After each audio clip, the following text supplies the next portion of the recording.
வணக்கம். இந்த வீடியோவில் 2026ஆம் ஆண்டு கூட்டுறவு நகைக்கடன் தள்ளுபடி சார்ந்து பொதுமக்களுக்கு 6 புதிய அறிவிப்புகள் வெளியிடப்பட்டிருக்கின்றன.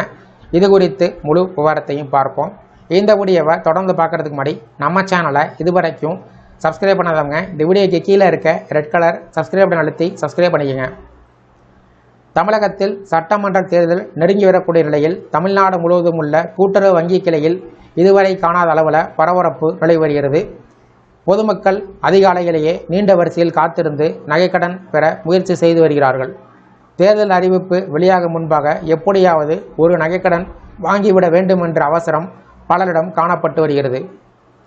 புதிய அரசு பொறுப்பேற்றவுடன் கூட்டுறவு வங்கியில் பெறப்பட்ட நகைக்கடன்களும் விவசாய கடன்களும் முழுமையாக தள்ளுபடி செய்யப்படும் என்ற வலுவான நம்பிக்கை பொதுமக்கள் மத்தியில் பரவி வருகிறது. இப்போது அடகு வைத்தால்தான் பின்பு ₹1 கூட செலவில்லாமல் நகையினை மீட்டுக்கொள்ள முடியும் என்ற கணக்கு பலருடைய மனதில் வேரூன்றி உள்ளது. இதன் மூலமாக கடந்த சில நாட்களாக கூட்டுறவு வங்கியில் கடன் விண்ணப்பங்கள் மலை போல குவிந்து வருகின்றன.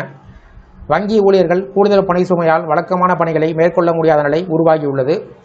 ஆனால் இந்த நம்பிக்கை உண்மையாக பலிக்குமா அல்லது பொதுமக்கள் மத்தியில் ஏமாற்றத்தில் சிக்கிக்கொள்வார்களா என்று தற்போது கேள்வி எழுந்துள்ளது. பொருளாதார நிபுணர்கள் இது குறித்து கூறுவது என்னவென்றால், கூட்டுறவு வங்கிகள் என்பது பெரிய தனியார் வங்கி அல்லது தேசிய வங்கி போன்று அதிக மூலதனம் கொண்ட அமைப்பு கிடையாது.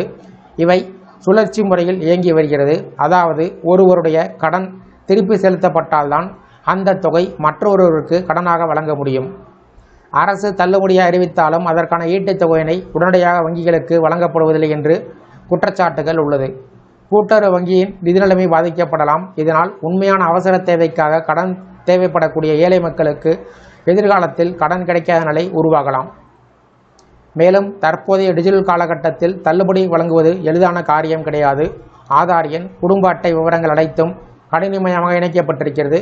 ஒரு குடும்பத்துக்கு குறிப்பிட்ட அளவு தங்கம் மட்டுமே தள்ளுபடி செய்யப்படும் என்ற உச்சவரம்பு விதிக்கப்படலாம். அதாவது தற்போது வரை இதற்கு முன்பு வரை 5 சவரன் நகைக்கடன் தள்ளுபடி செய்யப்பட்டது குறிப்பிடத்தக்கது. ஏற்கனவே தள்ளுபடி பலனை பெற்றோருக்கு மீண்டும் சலுகைகள் வழங்கப்படாமல் போகவும் வாய்ப்புகள் உள்ளன.